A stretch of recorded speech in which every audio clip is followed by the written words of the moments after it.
Hi, I'm Mike Litton, and this is your weekly update.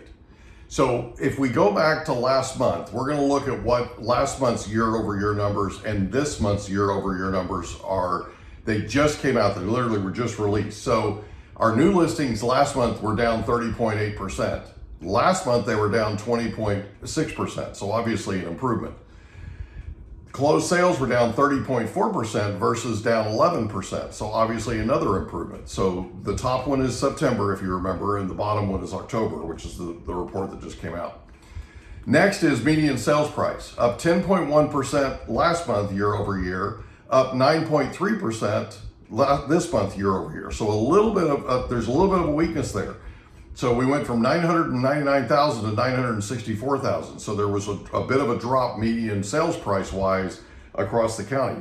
We don't usually see those kinds of reductions, so it's something to note, something to think about. Also, average sales price was up 16.8% to 1,357,676. It's now down as of last month year over year, or up 9%, but down obviously comparatively. And it's to 1,293,497. So there has been some easing in terms of pricing. So something to think about in terms of real estate values. If you're thinking about selling, for instance, that kind of thing, something to think about. Also, the percentage of price received was up 4% to 99.8%. So last month, year over year. So on $1 million piece of property, if you listed it for $1 million, you got 998,000 average, right? It actually fell to 98.8%. So it was up 3.1%, but ended up at 98.8%. So on a same $1 million listing, you'd end up with 988,000. So obviously some softening in terms of value, definitely, right? So housing affordability index, exactly the same, down 13.3%. So no change there whatsoever year over year. Month of supply, however, massive shift. So we went from up 45% to 2.9 months to up 70% to 3.4 months. 70% year over year is a big number. Now it's only half a month, but that's a major number in terms of the percentage difference year over year. So something to keep an eye on. Inventory's going up, houses are starting to sit on the market longer, and we now know that values are starting to soften a little bit.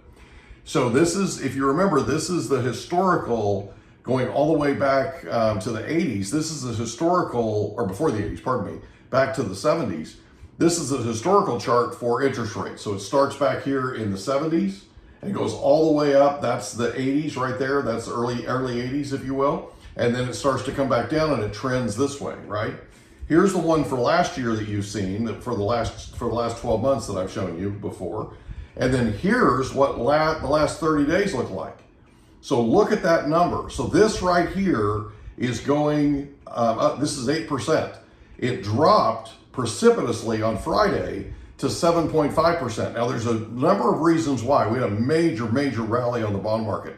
The single biggest thing was the employment report for September came out. Pardon me, for October.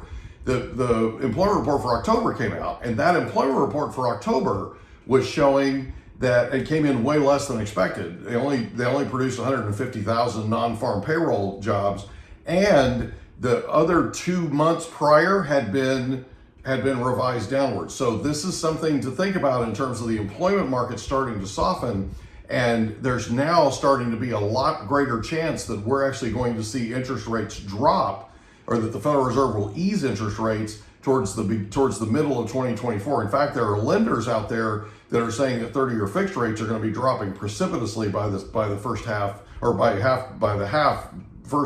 end of the first half of next year.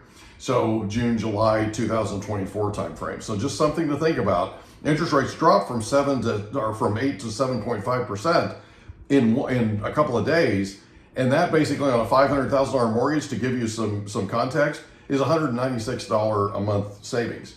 So obviously interest rates are helping, and now our phones are starting to ring off the hook with buyers, because buyers were waiting for interest rates to drop. Now that they received news on Friday that they dropped, now they're jumping back in. So we're starting to see more activity, if you will, from buyers getting pre-approved, that kind of thing. By the way, if you're thinking about buying, thinking about selling, reach out to me. My number's right there. Also, if you're looking to get pre-approved to see what you could qualify for to buy, reach out. We have lenders that we can refer you to if you don't have somebody that you use. So here's the weekly snapshot. Now this is week over week. So this is a couple weeks ago and then last week, right? So 3159 new homes on the market, right? 3159, 3147, it dropped 0.04%. Now that's not a large drop. It's a few houses. It's not a lot in the grand scheme of things, but it did in fact drop. So the number of homes on the market dropped week over week. New listings were up 9.1%. So they went from 378 to 416. So now there's more supply. There's more inventory coming on the market. Also, pendings, which are homes, if you remember, pendings are homes that were for sale and received an offer, and that offer was accepted. Now they're in escrow. That was up 3.04%. Not a major change, but remember, we're only talking week to week. So week to week, it could be significant if it continues upward like that. So there was a change in pendings. Remember the Fannie Mae 5% down, 2 to 4 units. Happy to answer any question you might have about that, or have a lender that we work with call you, one of our lenders call you to fill you in on that. And then don't forget the podcast, the Mike Litton Experience. It's basically available anywhere where you get your podcasts. YouTube. We have YouTube channel. YouTube channel is Mike Litton 3375. The other thing is you can get our podcast anywhere where they have podcasts, like Apple Podcasts, Amazon, Spotify, that kind of thing. We're available everywhere. So don't forget about the notice of default video that's on there. It's something to think about in terms of information, like what you can do if you receive a notice of default or you know somebody whose lender is being aggressive with them. You can always reach out to us. Of course, we're happy to help. But one of the things that you could do is send them that video on what to do if you receive a notice of default or a notice of trustee sale. There's some practical how-to things to do, steps they can take. Also, there's a video on there about buying now versus waiting, and kind of the difference in terms of what's happening in the marketplace now versus what was happening in the marketplace before. I hope this helps you. I hope you got some value from this. I hope you have an amazing week, and we'll see you next week. Take care. Bye-bye.